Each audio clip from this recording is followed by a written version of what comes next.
C'est un geste fort, c'est un geste de solidarité, mais surtout un engagement durable. Expresso Sénégal remet un chèque symbolique à la Ligue sénégalaise contre le cancer, l'ISCA. La tendance est forte, le temps de célébrer Octobre Rose. C'est un devoir citoyen de contribuer à cette lutte-là. Pas seulement en mettant des moyens, mais en sensibilisant, en communiquant plus. Je pense qu'il faudrait qu'on prenne des initiatives. Même nous, opérateurs télécoms, on a aujourd'hui une base clientèle de plus de 3 millions de clients qui sont des Sénégalais. Peut-être qu'au-delà des messages marketing, publicitaires, de vente, il faudrait qu'on fasse des messages également de façon continue. L'instant marque un soutien à la lutte contre une maladie qui touche de nombreuses familles sénégalaises. Il faudra être ensemble pour faire face. Grâce à Expresso, nous avons dépisté. Je peux dire que plus de 50% sont des survivantes. Donc merci pour toutes ces femmes qui sont guéries du cancer parce qu'elles ont été diagnostiquées à temps. Merci pour ça. Merci de votre accompagnement périn.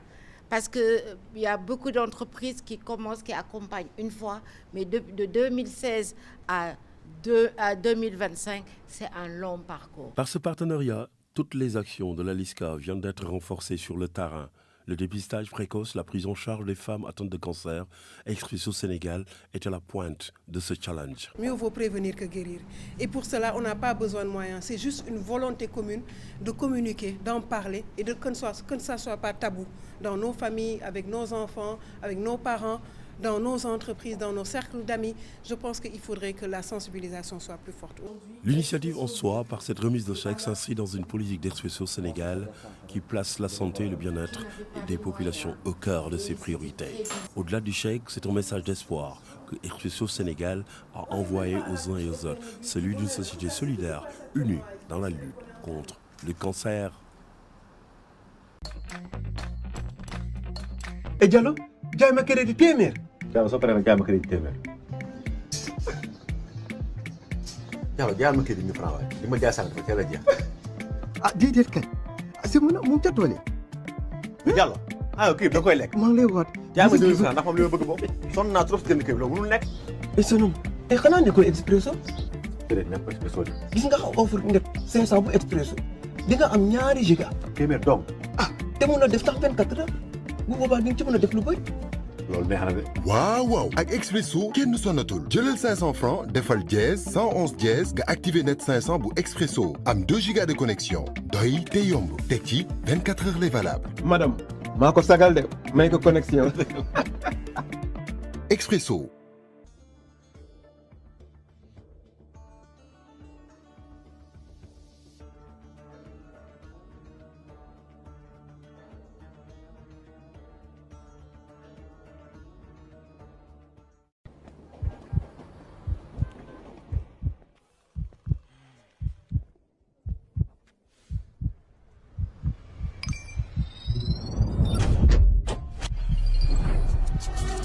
Téléchargez l'application OneXBet et profitez de la variété des sports à tout moment et n'importe où.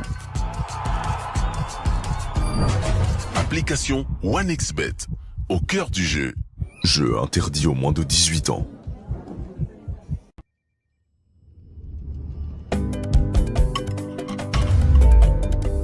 chéri xorom si ëpp na xanaa da laa rëcc. daf ma rëcc. xanaa jëndaloo ko xorom excellent. xorom excellent. waaw excellent. ndax dañu si dindi 60% si sodium bi nekk si xorom.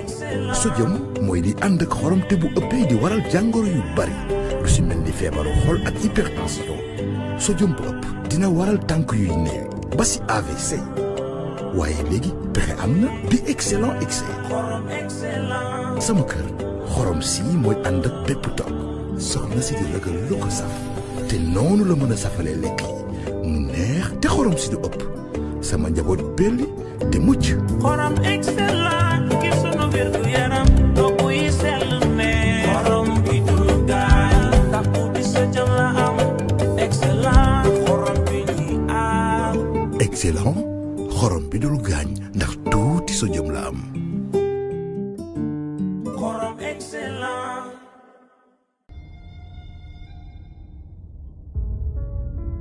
di saytu li ngay lekk farata la ci sa wér gu yaram moo tax soo bëggee lekk gu neex te di wàññi sukkar taamul Sucria.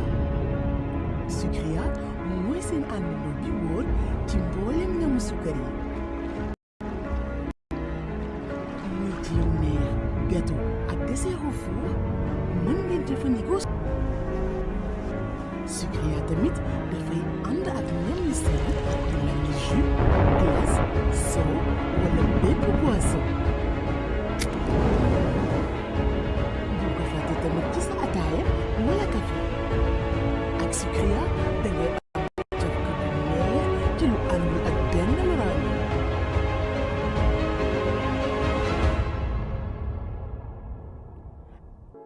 njëg gi xéewale lool teg ci. Sucria mooy bégal Sénégal gépp.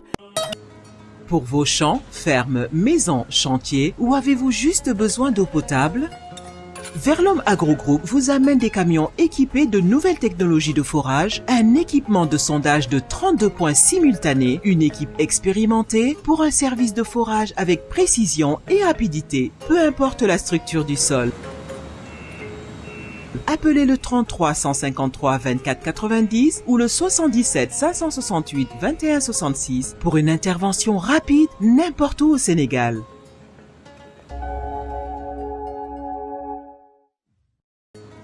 borom tool ferme kër yi liggéeyukaay yi ak képp ku soxla ndox bu sell si wàllu forage Verlom Agro Group daal di leen indil solution bi ay technologie yu yees ànd ak jumtukaay yu yëngu si fanweer ak ñaari ponk yu yéem ak mbootaayu jëfandikukat ngir liggéey bu baax bu gaaw si anam bu nekk si suuf si woote leen si 33 953 24 90 wala si 77 568 21 66 ngir am ndimbal bu gaaw fépp foo mën a nekk ci Sénégal. Bismillahi rahmani rahim. Assalamu alaikum rahmatullah ta'ala wa barakatuhu. Mbokk yi ñu ngi leen di nuyu kontaan nañu jàkkaarloo ak yéen tey la lan talaata wala àllarba tey la àllarba defe naa tey la ban jour ci weer bi 20 21 man xam nga maa ngi noonu moo xëyee suba si ñu sant ak Guèye ak Diaw laay xalaat donc mu leen xalaatee rek sama idée yi dem tant que ñoom ndékkiwuñu ba pare ma wax ak dégg tant que ñoom ndékkiwuñu ba pare rek maanaam dégg-dégg bi day des moo tax foog ma baaral def ndànk jël sama temps bàyyi leen ñoom ñu ndékki ba pare nga xam ne bu ñu ndékkee rek réew mi day leer ñoom seen gis-gis bu normalé rek man ma door a mën a comprendre ma ñun ma wax la ñun kopp gi lanoo téye rek naan nub café fa la ñu yem maanaam jël lu tàng pour mën a dox xam nga bu naanee nub café nii après daal di kii mën a doxal mais bu dul loolu moom noogu rek xaaral di ñoom ñu pare moom daal bu ñu paree rek ñu sant Guèye ak Diaw ak ña sa des bu ko defee noonu ñu xool nu ñoo def gannaaw nag ba ñu nuyoo ba pare duñu tàmbali revue de presse bi te dikkuñu ak yéen ci rencontre bu importante bi nga xam ni amoon na diggante madame Fatou Sow Kane directrice générale bu Expresso ak kii di El Malick Ndiaye président de l'Assemblée nationale donc kii di kilifa bi El Malick dalal na DG wu Expresso Sénégal foofu ci assemblée ci début semaine bi diggante altine ak talaata ci la ko dalal donc waxtaan ak moom ñu saafonte directrice générale bi wax ko fi Expresso toll ak projet yi ñu am donc Expresso Sénégal tey am na projet yu mag a mag bu yàggul DG bi di Fatou Sow Kane dem na fële ca siège yu Huawei ci Chine am na yu mu fa dox yu important am yu mu fa lijjanti yoo xam ni dana neex de client Expresso yi moom daañu kontaan incha allah donc loolu moom ñun dañ leen kaa xamal fii ci Pass TV nous sommes partenaires avec Expresso c'est vrai et fièrement et dignement te loolu du tey loolu jiitu na sax yenn employé Expresso ndax ñun booba temps 2009 ba Expresso di ñëw Sénégal lañu gëm Expresso ba tey 2009 à 2000 25 du lu yàgg la donc te loolu DG bi sax sedd la ci Fatou nekk ku jàmbaar ak ay équipe am mu ngi suñu xel dina dem ci ñoom Mariam Diop nu xarit ñoom maam Soxna Lo ak ña ca des ak ñoom maam Aïssatou Diagne ak ñoom kii ñoom Johanna ak ñoom Fatima ak et d'ailleurs sax di ci profiter di leen jaale seen am di jàmm yi ñu nekkaloon foofu ndeysaan di seen ay collègues de travail ku noo wax Abi Batou ak Malick Coulibaly donc di ñaan yàlla àtte leen sa yërmande yi gën a kawe yàggal seen sarax ci loxo njaboot gi. Donc ainsi la directrice générale a échangé et le projet consiste à digitaliser donc la digitalisation totale de l'entreprise parlementaire donc ñoom ñaar waxtaan nañu mu nekk lu rafet loo xam ni dañ ciy kontaan xam nga sénégalais buy booster sénégalais rek loolu dafa nekk lu baax te ku xam Expresso Sénégal xam seen taxawaay ci wàllu internet niñ ci internet moom they are the best loolu ma baat sa kaw connexion internet Expresso man de sama mobile yi moom macha allah wax dëgg yàlla réccu ma ko de puce bi téeméer dong laa jar ut leen ko kaka amul ut ko essayel rek yow téeméer puce téeméer jëlal def sa identité def sa téléphone xool yomb na. tey suñu revue de presse wala revue de la une dama koy préciser la revue de presse c'est quand on rentre dans les articles qu'on fouine qu'on développe qu'on transite et cetera loolu nekk guñ ci daañ ci dikk incha allah ci yeneen i opportunité incha allah on va y arriver mais pour le moment on est sur la revue de une la titraille di ci gërëm sunu baay bi Mamadou Ly toute la presse sénégalaise dañu war di tudd sunu baay bi Mamadou Ly vous savez pourquoi parce que le bloc de titres qu'on a mais sunu baay bi moo kaa jox Sénégal àdduna bi yëpp en tout cas venant du Sénégal donc kilifa boobu wax dëgg yàlla toute la presse sénégalaise dañ ko war a gërëm ñiy yor seen journaux yi di ko kii ñëpp xaw ma c'est le cas ou pas mais ku ci nekk war nga ko gërëm ameel nga ko njukkal au delà de njukkal da nga ko war a sax fay loolu moo di dëgg di ko waxee nag ñenn ñi daan ne ça réew mi foofu la toll faut que les gens gagnent il faut que Sénégalais di gagner di am dara di am teranga di am loolu c'est important nit dafa war a xëy di am nañ yàlla na ko yàlla defal Sénégalais yëpp fu ñu nekk ci àdduna bi fépp Sénégal ak feneen Sénégal dafa war a xëy di am donc ku am mérite dañ ko war di ko wax suñu baay bi Mamadou Ly jërëjëf parce que le boulot qu'il fait c'est vrai que nous tous mën nañu ko def il suffit de prendre la une des journaux de partout de les appeler de collaborer avec eux mais rapport de confiance bi am ci moom moo di ne moo ko tàmbali donc forcément faw nu wax ko jërëjëf ci loolu bàyyi lii jërëjëf. Le Soleil, un accord d'exemption de visa signé entre le Sénégal et le Kenya loolu mu ngi am diggante président de la République bu Sénégal ak bu Kenya donc ca fële ca Kenya ci di président Bassirou Diomaye Diakhar Faye ak le docteur William Ruto ñoom ñaar dañoo ca State House bu Nairobi ca palais ba dañoo signé benn accord boo xam ne dafa permettre ñaari dëkk yi seen ay citoyens mën a di circuler librement sans document de voyage pendant 90 jours weesoo 90 jours nag foog nga am document de voyage déjà c'est un pas gis nga Afrique yëpp noonu la war a demee ñu par exemple tey su ma toogee Sénégal ma ne dama bëgg a dem Kenya dem xool Kenya Nairobi ma jóg dem tranquillement soxlawul voilà visa wala en tout cas pour 90 jours loolu la ñu wax fii ci journal bi di Le Soleil un accord de visa signé li Sénégal daf ko war a signé ak dëkk yu bari ci biir Afrique la zone de libre échange la ZLECAf mais loolu ci wàllu commerce wàllu consommation ni moo fonctionner mais citoyens yi noonu la ñu war a fonctionner les populations doivent pouvoir aller se déplacer ça et là et cetera et cetera après nag culture yi bokkul foofu tamit liggéey bu mag la état yi war a liggéey da ngay gis koo xam ne kii culture am lii la kii culture am lee la kii day lekk kaña wala janax wala leneen kii du ko lekk xamu ko marde si population yooyu pour ñu defalante dina xaw a jafe moo tax intégration africaine lu jafe la mais li ka permettre faciliter que mooy au moins découverte nit ñi xamante am fu ñuy yem ku ci nekk nag respecter culture moromam culture boo xam nag am nga ko sawaay mu doon musiba maa ba kumba nga jëlee ko fële ñu ne la ah lii kat du dugg suñu dëkk mu leer du dëgg loolu c'est très important en tout cas accord bu baax la moo nekk ci à la une du journal Le Soleil c'est une très bonne nouvelle. Bambali un secret un creuset d'histoire croisée loolu la journal bi fësal.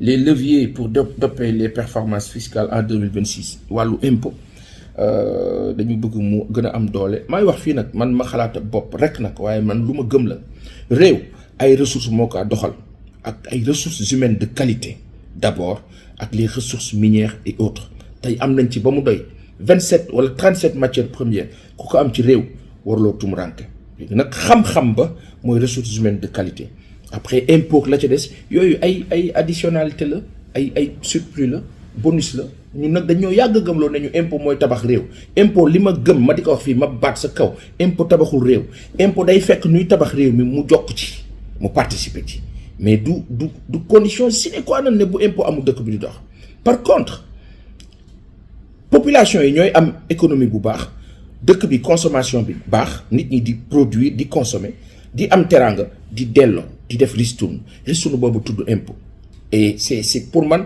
noonu la war a demee donc yal na yàlla taxawu nguur gi ñu teg ko ci yoon fexe ba assiette fiscale bi yaatu ñëpp fay bu yombee si ñëpp rek ñëpp fay bu jafee si ñëpp nag benn ñooy fay ña ci des di ut ay yoon prox ndoolu mooy jur corruption mooy jur leneen ak leneen n'est-ce pas alors le soleil loolu la dikk ñun donc wax na 1136 kilogrammes junni kilogramme de cocaïne saisie en 5 mois mardi si Sénégal drogue bi ni mu fi def ëpp na relance de la compagnie Air Sénégal xanaa chaque at ñu ne relance Air Sénégal chaque at ñu ne relance loolu man yéem na ma chaque année Air Sénégal relance c'est étonnant chaque année Air Sénégal relance li ñuy wax depuis sa création ca jamonoy Karim Wade jusqu'à maintenant man dama mës a gëm ne Afrique soxlawul ay compagnie yu bëri Afrique pour man Air Afrique bi amoon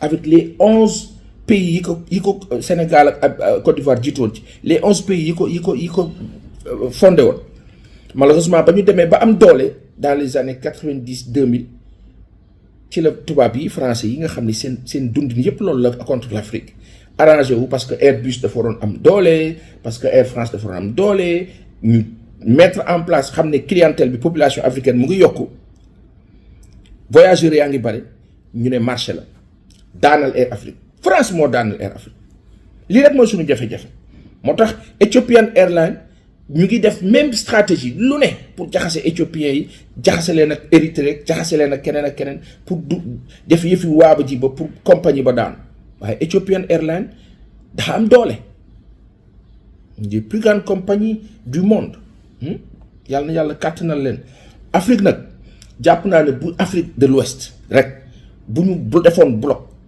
imaginez 400 millions d'habitants 350 à 400 millions d'habitants Afrique de l'Ouest imaginez ñu def bloc créer benn compagnie bu mag nga xam ni à tour de rôle présidence bi day wëndeelu tu as le Sénégal tu as le Mali tu as le Burkina tu as le Togo tu as le Bénin tu as la Côte d'Ivoire tu as Mauritanie sax mën na ci bokk y a tellement mais opportunité yooyu malheureusement ils préfèrent écouter les Occidentaux qui les nuisent surtout la France nga xam ne bëgguñu africains yi doon bloc ba fédération du Mali amee Sénégal ak Mali Modibo Keïta ak Léopold Sédar Senghor ñu jaxase leen Lamine Gueye Modibo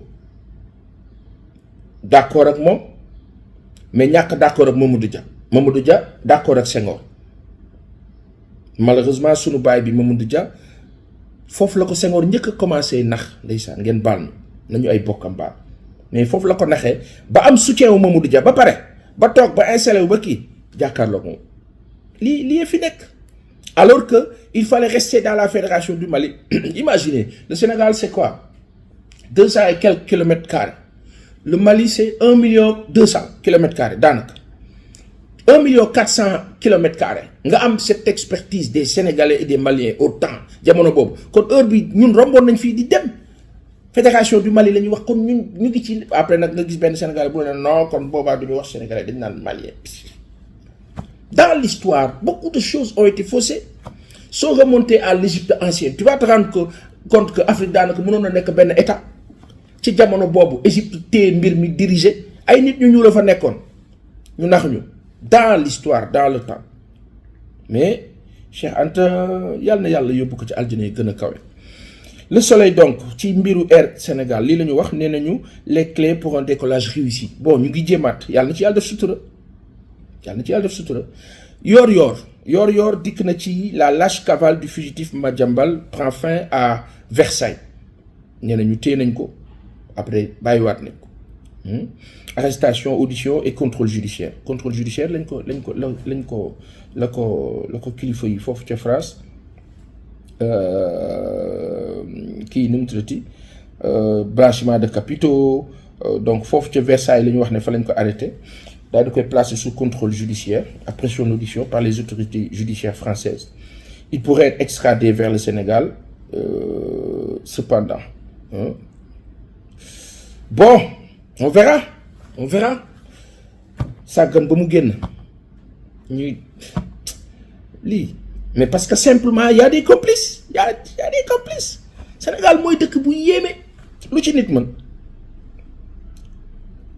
defuloo kaay nga toog loolu day daw et d'une certaine façon de cette façon-là après moom jàpp na ni daw dafa dem préparer ji défense préparer sama défense bon bref allahumma salli ala sayyidina muhammadin wa sallim. Alors yor loolu la titre tey nee na le président Diomaye clôture sa visite au Kenya sur une note de coopération régionale diplomatie et panafricanisme.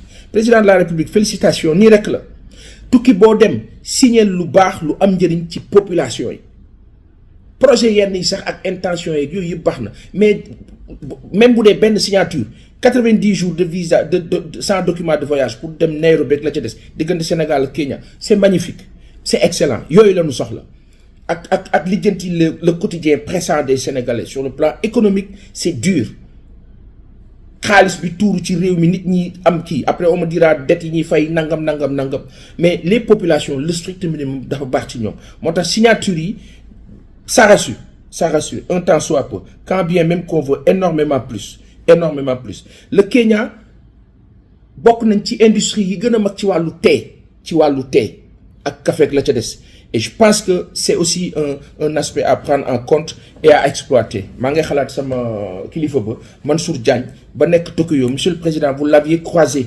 à Tokyo ba nga fa demee et moom il est entre le Kenya le Qatar c'est quelqu'un d'excellent que je pense vous avez son contact que vous pouvez avec qui vous pouvez collaborer parce que xam na mbir mi ci wàllu industrie agricole boobu agro-industrie boobu am foofu ci Kenya ci wàllu ataaya ak leneen yooyu yëpp foog ñu use ko pour mën a jëm kanam donc yor ci loolu la dikk na aussi ci ay faits divers des arrestations de la maman de Mame Ndiaye Savon ak yaayu Mame Ndiaye Savon bi ñu tee Mariama Traoré wax ne dañ ko placer sous mandat de dépôt ndax ay injures ak yu ni mel injure publique loolu la ñu wax kii en santé publique wax nañu aussi benn bébé boo xam ni malheureusement wàllu manquement ci qualité de soins moo waral mu ñàkk bakkanam yàlla na yàlla àttak si man dañuy gën a kawe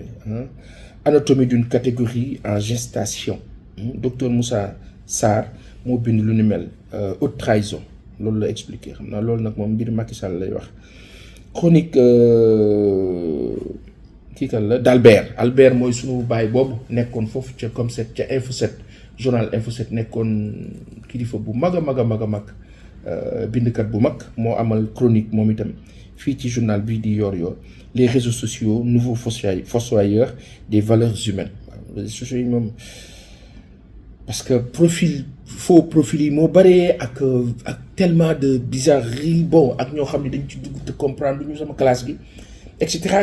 Mais il faut réguler, il faut ordonner, organiser, restructurer, tout en sauvegardant la liberté principielle et principale des uns et des autres. Madiambal Diagne libre sous contrôle judiciaire après son audition à Versailles. Loolu le journal bi Le Point wax déclaré na tamit ci wàllu kii di Cheikh Touré xale bi ñàkk bakkanam foofu ca Ghana. La Fédération sénégalaise de football exprime sa compassion et appelle à la vigilance. Waaw loolu lu am solo la. Paul Biya propose le poste de premier ministre à Chiroma. Opposant ba ñu wax ne moo gagné moom Paul Biya mi am 92 ans mu ngi sàkkuwaat beneen mandat daanaka nee nañu gagné na élection yi ci 53%. 9e mandat de 7 ans man mais lii ba jàmm la. Bref nous yoon nekku si le Cameroun c'est le continent. Alors source A dikk na ci relation amoureuse et les messages d'adieu, tentative de suicide de AB aux Parcelles Assainies. Mar de imsi waay jaru ko mbiru mbëggeel bi laay jaru ko bëgg naa la bëgguma la bëggoon naa la bëggatuma la bëgg naa billaay jaru xuloo jarul say bëggoon nga bëggatoo demal ma dem bëgg nga bëgguma demal ma dem yomb na.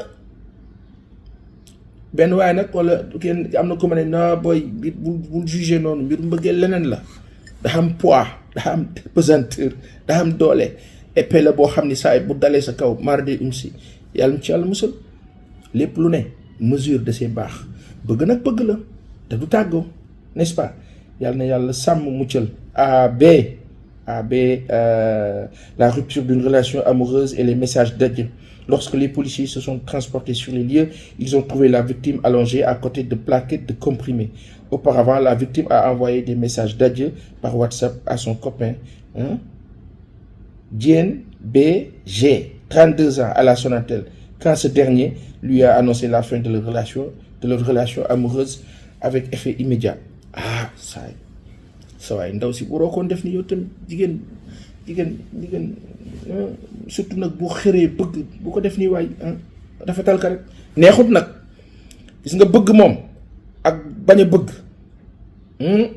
xaaral ma maandu bañ cee sori source A yii xam nga yii itam Aïssatou Diop Fall crie au scandale def na conférence de presse démb journal bii di source A dikkaat na ci wax ci détails yi wax daal ci jafe-jafe yi nga xam ni mu ngi wax ne que dafa am benn daal dañuy yàq deram voilà bëgg ko jaxaseeg ñëpp tu vois mettre ko en mal bloqué xeex entreprise am Aïssatou yàlla na yàlla taxaw jubbanti tegaat la ci yoon bi tegaat mbir yi ci yoon bi nga liggéey comme il faut correctement et lépp ànd ak dal ak mesure sa entreprise yàlla bu mu daanu man gëmuma entreprise bu daanu gëmuma entreprise bu ñuy daaneel itam après nag on nous dira que c'est une affaire privée civile entre deux parties banque ba ak moom ba mu seqal waaye l'un dans l'autre joxe na sa version Madiambal Diagne confiant interpellé puis placé sous contrôle judiciaire en attendant la suite des événements loolu le journal bi titré source A dikk na ci donc tey ci unam les mises en garde le système n'est pas totalement vaincu les mises en garde de maître Ciré Clédor Ly loolu le journal bi wax mu nekk à sa une aujourd'hui les vérités d'une audition affaire Madiambal Diagne journal Le Quotidien journalu Madiambal Diagne en personne mi ñu wax ne fugitif la moom moo bind tey mu ne les vérités d'une audition def photo Madiambal à la une placé sous contrôle judiciaire il est libre de tous ses mouvements ses avocats dénoncent le caractère infondé des accusations et l'irrégularité de la procédure Thierno Alassane Sall xam nga Madiambal moom xam nga ku ñuy wax wuyul convocation nga fëx daw ci contexte bii commenté ko dafa nekk la soofaay la naqari ndax li coow li bare ñëwoon toog wuy ji daal tontu leeral défense bi taxaw def naa moo gënoon yomb buñ ko waxee nag ñun leen déet yéen dimbal leen yéen ñee ngeen àndal yàlla la ñu àndal dëgg la ñu àndal suñu borom ñenn ñi dañuy comparer contexte ba fi amoon ak bi contexte ba fi amoon ñuy faat nit ñi di rey nit ñi di leen menacer loolu du contexte bi ana Mansour Faye contestation sérieuse libre ngeen yaakaar ni contestation sérieuse libéré na nit ci sous Macky Sall te ñoom kilifa yi nekkoon fi ñoom Madiambal yi newoon fi ak ñeneen ba ñuy jàpp nit ñi di leen faat à gauche à droite ñoom ñu ngi fi woon est-ce que contestation sérieuse dafa taxoon ñu libéré nit fii ci jamono Macky Sall ku ñu xas ba dugal marri si dee nga musiba maabu kumba dal na la donc aujourd'hui la fi amoon ak li am nii bokkut quand bien même nag def yi bari na de kenn mënut a wax lépp.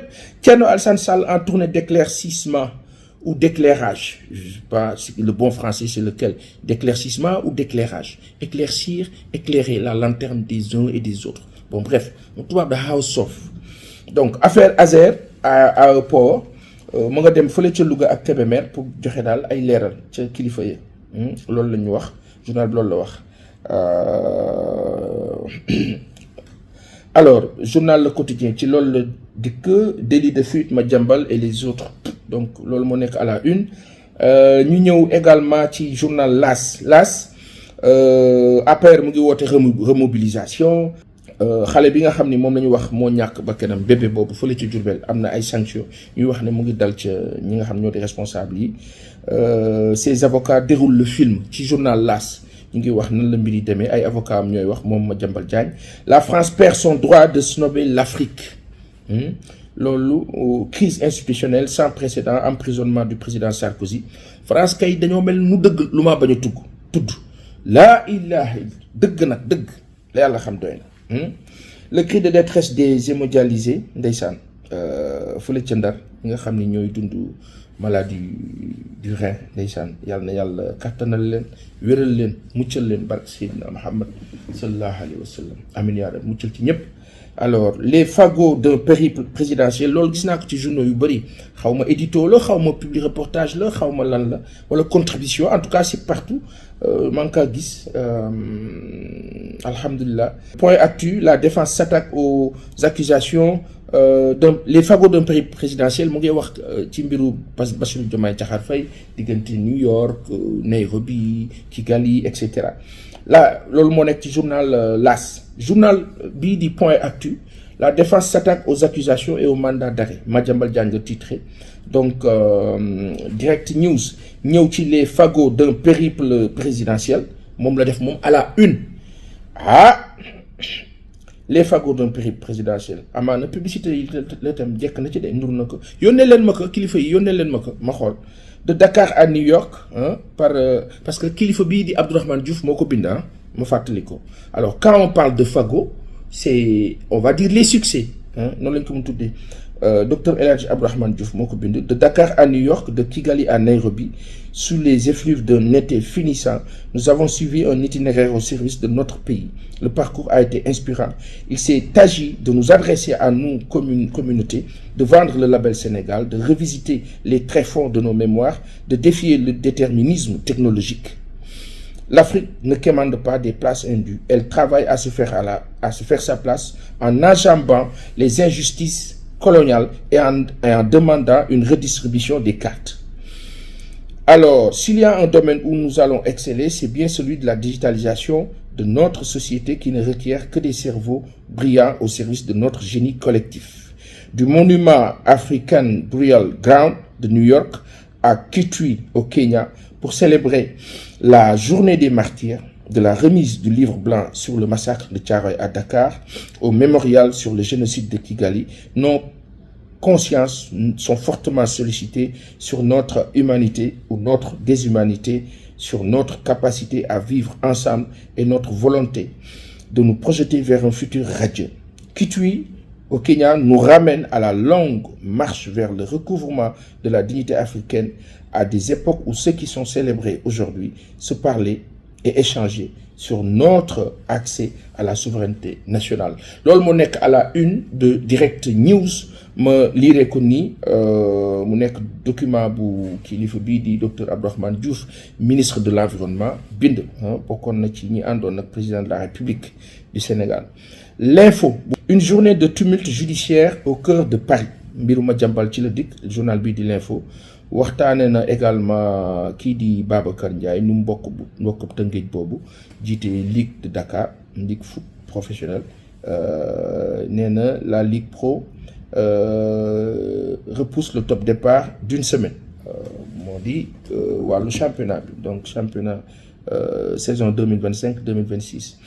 Docteur Abdourahmane Diouf décrypte les fagots d'un périple présidentiel donc c'est partout machallah et c'est très bien la presse qui renoue avec l'effervescence de l'information d'État. C'est excellent, surtout quand c'est utile.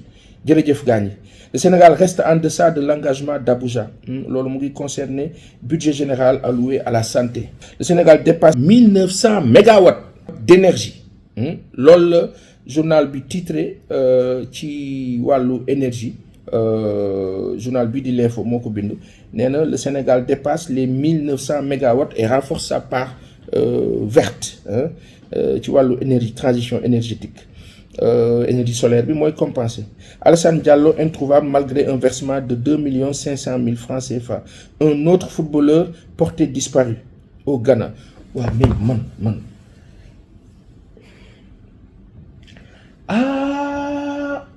waaw lii duñ ci wax moo tax réew yàlla nañu yàlla muccal ci ñàkk lii yëpp xam nga lu ko indi suñu demee ba benn niveau boo xam ni nee naa leen kër kenn ko sas xale bàyyi mënul yaay mënul xale bi mooy góorgóorlu mooy lijjanti mooy indi xale dafa am âge boobu xam bu ci tolloo sport lay def ak étude sport ak jàng yàkkamti bi jaru ko mais luy ndeyu ngeen baal ma jaaree ji Ghana pour fu Ghana lu fa am lu amul Sénégal yàlla na yàlla indiwaat la si jàmm ak salaam Alassane dem ci l'observateur ce que cache l'interpellation de Madiambal Diagne donc dikkaat nañ ci Samba Ka rang muy dox cerveau des braquages et à Elton Thiès et au restaurant Yaay Awa arrêté avec sa bande waaye lii tam lan la kii jàpp ñu ko fi woon bàyyiwaat ka. Le célèbre TikToker était également recherché pour des insultes envers le Premier ministre Ousmane Sonko. Ba day yaa jël ko bien rang muy dox borom TikTok ba waaja waaw. L'observateur donc dikk na ci loolu ces jeunes lions en embuscade pour le mondial. Réserve au Sénégal. Machallah. Sambou Soumano, le joker de luxe. Ousmane Diaw, le mur qui construit le jeu. Aliou Thiaré, le roc du sud qui tient la ligne. Youssouf Mbod, le check point. Idrissa Diaw, magistrat, entretien exclusif avec le nouveau président de la Commission africaine des droits humains. Journal bi l'Observateur ci loolu la dikk donc bu ñu jógee ci loolu dañuy dem ci beneen journal Walf Quotidien l'Observateur ci loolu la wax moom affaire du groupe Taraf aucun contrôle judiciaire contre Saïd Taraf Kouchok et sa fille Alia suñu bokk Liban yooyu nekk Sénégal ñoom seen coow loolu noonu lañ ko lijjantee ku ci bëgg a xam dara lire journal bii di Walfadjri. Multiplication des taxes.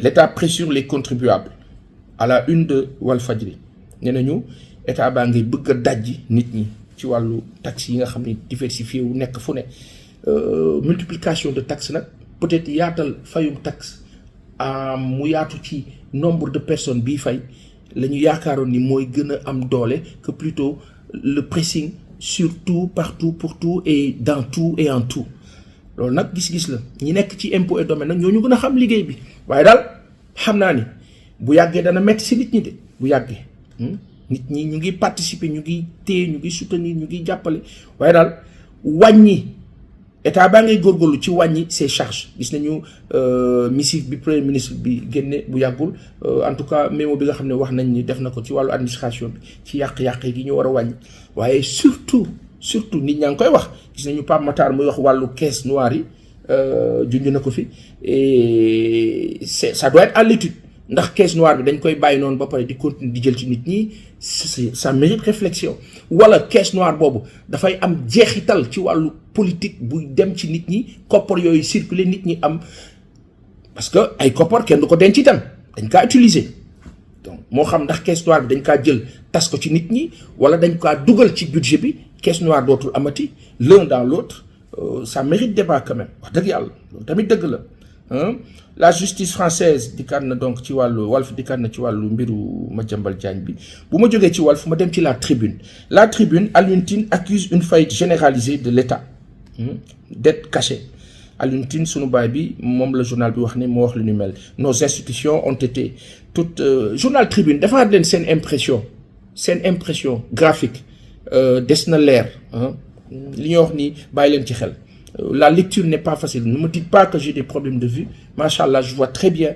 Mais comparé aux autres journaux, la netteté de l'impression ou alors de la charte graphique ci wàllu bind ak police d'écriture bi des na leer dafa xaw flou. Nos institutions ont été toutes défaillantes. Dafa mel ni dañ ko def en gras alors que l'écriture doit être voilà mu ngi noonu. Nos institutions ont été toutes défaillantes face à ce scandale de dette cachée. Loolu la kilifa bi wax Alioune Tine moo wax lu ni mel ma xool waaw loolu la wax.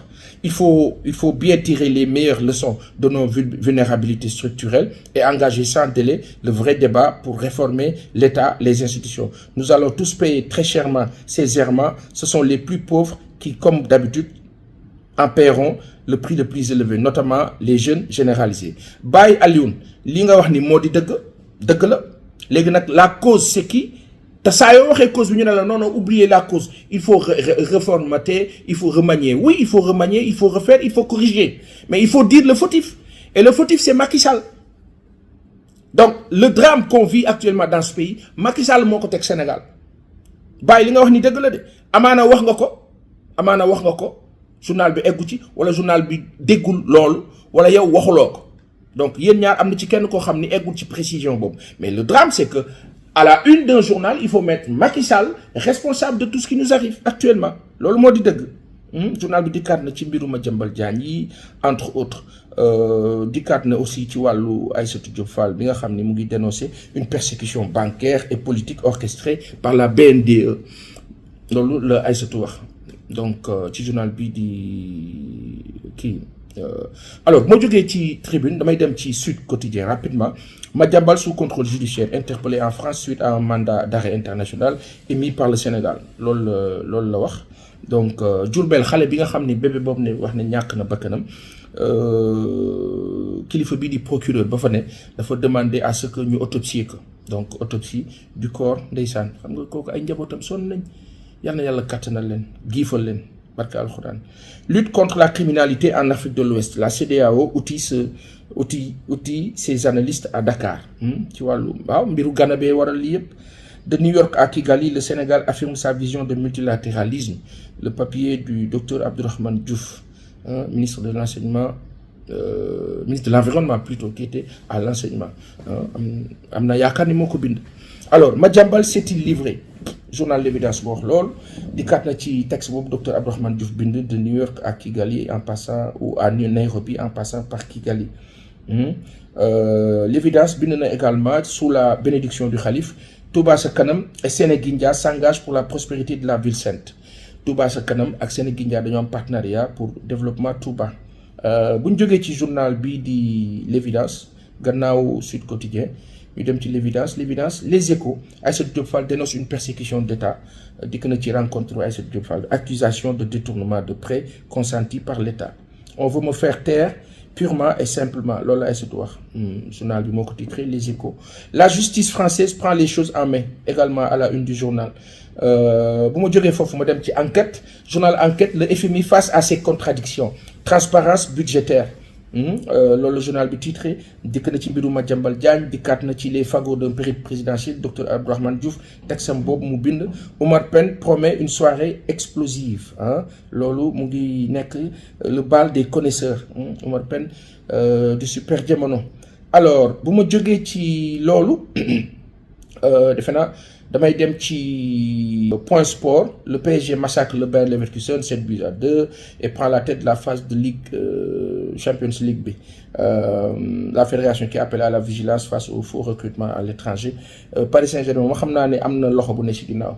À 10 ñu rouge le teel ci match bi ngay joué dëkku jàmbur nga dóor kooku 7-2 ak Bayer Leverkusen li mu fi def sous Alonso duma ci sori sunu mbokk ya nekk ca France baax na de bëgg ay yàlla na jàmm sax waaye nag tubaab bi dañuy fay tubaab day fay ñun Afrique yàlla dañoo may ñun ñoo téye àdduna bi yàlla nu may loolu Afrique te xamuñu ko te ndeysaan ay buñ ko bis buñ ko xamee ba nànd ko ay bis bu ñu naan noo téye àdduna bi am na ko toog naan waxi dof ndok li waa ji doon wax naan boo xamoon li xew laay Paris bii am na ku ñu dajal de kañu dajal nag moo leen teg ci yoon bi waaye Luis Enrique reste un grand entraîneur wax dëgg yàlla.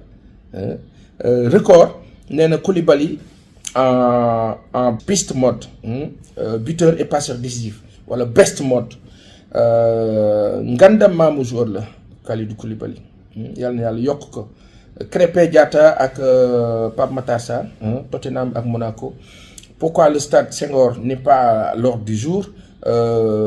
Ndiamé Diop, membre du comité exécutif de la Fédération sénégalaise de football, moo ci dikk ci journal bi di Record. Mu jógee ci Record dem ci beneen journal Tribune Sport, Khady Diène remplace Matar Ba et père ci wàllu UNESCO mbiru dopage boobu nga xam ne ñu ngi ko fa Sénégal moo ko yoroon ak Matar Ba. ñu wax ne kii di Khady Diène dañ daal xam nga ministre des sports nag moo war a nekk candidat wu dëkk ba Matar Ba moo ko doonoon si jamono ñenn ñi nee nañu du forcément loolu en tout cas bañ ko teggee la ñu wax ne rapport de confiance ba moo waral dëkk yeneen ya malheureusement ñu choisir beneen candidat ba defe naa Azerbaïdjanais wala en tout cas asiatique la mu jumul. Le Barça s'amuse contre l'Olympiakos. Lamine Yamal se fait voler la vedette donc Barça moom tam dafa dóor score loolu moo nekk à la une du sport donc revue bi loolu lañ leen indiloon tey Rewmi Sport aussi Ligue des Champions le PSG dynamite le Bayer Leverkusen loolu titre Arsenal ridiculise l'Atlético de Madrid 4-0 le dóor Atlético. Manchester City s'offre Villarreal avec un excellent Pape Gueye match boobu seetaan leen ko Pape Gueye a été magnifique. Naples coule complètement chez le PSV. Le Barça écrit l'Olympiakos. Donc Pafos et Kairat se neutralisent. Loolu moo nekkoon la une des journaux tey ci àllarba ji ñu jox leen daje beneen yoon di gërëm sunu partenaires yi surtout Expresso surtout Sucria Latif entreprise surtout 1xBet ñu ngi leen di gërëm ba baax a baax yeneen partenaires yi Touba Coffee Agro Business et les autres merci d'être avec nous ñooñu ñëpp ñu ngi leen di gërëm di am yaakaar ne ñeneen dinañu fekk si Pass TV moom mu ngi dox mu ngi daat ndànk ànd ak borom bi ñun borom bi rek la ñu àndal di dem ndànk rek ba keroog yàlla di yemb parce que àdduna c'est un filon tout n'est pas parfait et l'idéal est un échelonnement dans le temps qu'on n'atteindra jamais. L'idéal, on n'atteindra jamais. Par contre, on peut y tendre. On tend vers l'idéal. Nous il faut que nous ayons des connaissance directe. Pas connaissance pour nous jangal wala bu ñoo tarilo mais connaissance directe moom lañuy motax dañuy wër lu ne lire lu ne gëstu lu ne déglu ku ne xool ku ne setaan la ne di leen jox dig daje ëllëg ak jàmm inshallah seen revue bi nga xam ni ñu ngi kaa amal de la une ci journée bi bu ñu amee tuuti dal rek daal di defal leen beneen vidéo boo xam ni amaana ci actualité bi laa doon n'est-ce pas yàlla na yàlla saxal jàmm Sénégal def fi xéwal bu yaatoo yaatu bu barkeel te jik ñëpp kàttanal nguur gi kàttanal képp kuy sénégalais réew mi avancé ñëpp fekketal ak njaboot ko barkeel barke Seydina Mohamed sallallahu alayhi wa sallam amin ya rabbi. Assemblée nationale, faites vite sur la loi pour criminaliser l'homosexualité au Sénégal. C'est inadmissible. Sénégal ñoo far. C'est un geste fort, c'est un geste de solidarité, mais surtout un engagement durable. Expresso Sénégal remet un chèque symbolique à la Ligue sénégalaise contre le cancer, LISCA. La tendance est forte, le temps de célébrer Octobre Rose. C'est un devoir citoyen de contribuer à cette lutte-là. Pas seulement en mettant des moyens, mais en sensibilisant, en communiquant plus. Je pense qu'il faudrait qu'on prenne des initiatives. Même nous, opérateurs télécoms, on a aujourd'hui une base clientèle de plus de 3 millions de clients qui sont des Sénégalais. Peut-être qu'au-delà des messages marketing publicitaires de vente, il faudrait qu'on fasse des messages également de façon continue. L'instant marque un soutien à la lutte contre une maladie qui touche de nombreuses familles sénégalaises. Il faudra être ensemble pour faire face. Grâce à Expresso, nous avons dépisté, je peux dire que plus de 50% sont des survivantes. Donc merci pour toutes ces femmes qui sont guéries du cancer parce qu'elles ont été diagnostiquées à temps. Merci pour ça. Merci de votre accompagnement périn.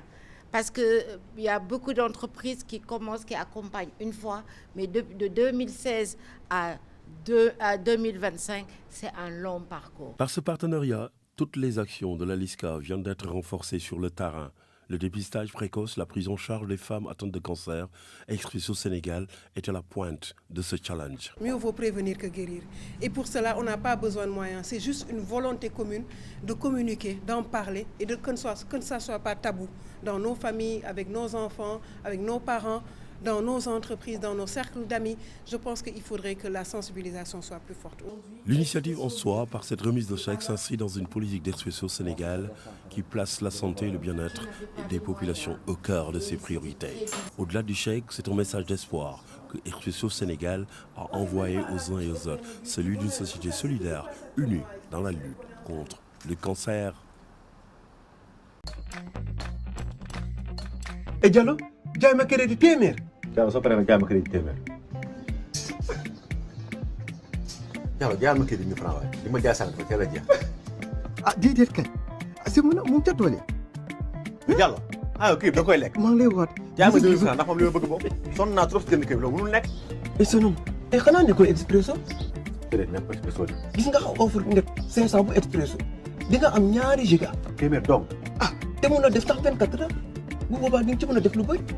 loolu neex na de. waaw waaw ak Expresso kenn sonnatul jëlal 500 francs defal dièse 111 dièse nga activé net 500 bu Expresso am 2 gigas de connexion doy te yomb teg ci 24 heures lay valable. madame maa ko sagal de may ko connexion.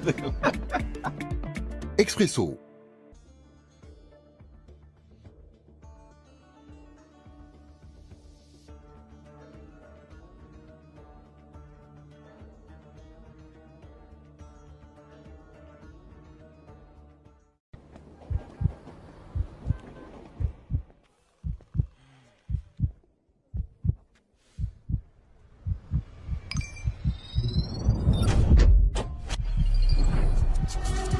Téléchargez l'application OneXBet et profitez de la variété des sports à tout moment et n'importe où. Application OneXBet, au cœur du jeu. Jeu interdit aux moins de 18 ans.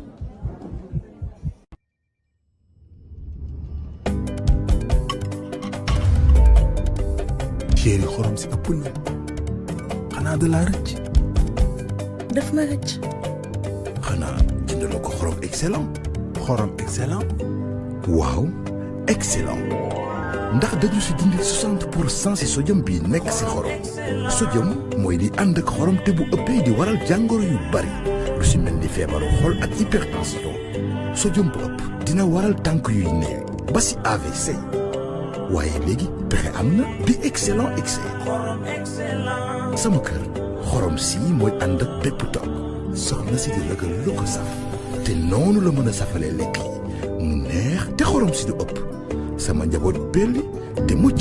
xorom excellent ngir sunu wér gu yaram togg yi sell ne xorom bi dul gaañ takku di sa jëm la am excellent xorom bi ñuy aar. excellent xorom bi dul gaañ ndax tuuti sodium la am. xorom excellent.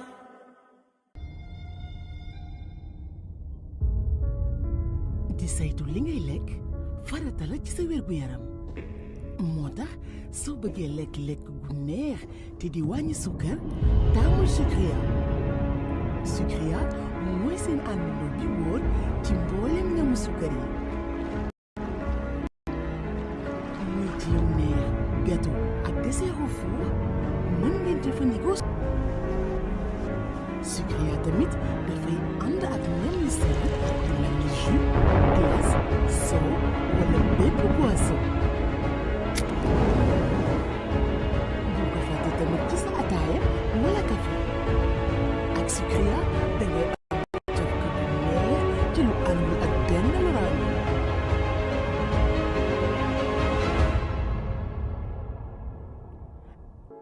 njëg gi xéewale lool teg ci Sucrea mooy bégal Sénégal gépp.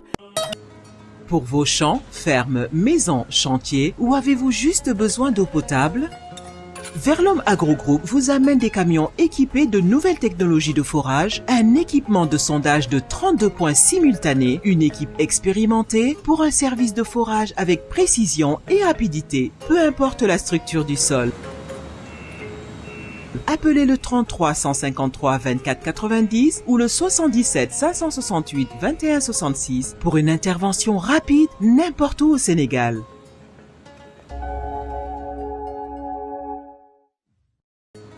borom tool ferme kër yi liggéeyukaay yi ak képp ku soxla ndox bu sell si wàllu forage Verlom Agro Group daal di leen indil solution bi ay technologie yu yees ànd ak jumtukaay yu yëngu si fanweer ak ñaari ponk yu yéem ak mbootaayu jëfandikukat ngir liggéey bu baax bu gaaw si anam bu nekk si suuf si woote leen si 33 953 24 90 wala si 77 568 21 66 ngir am ndimbal bu gaaw fépp foo mën a nekk si Sénégal.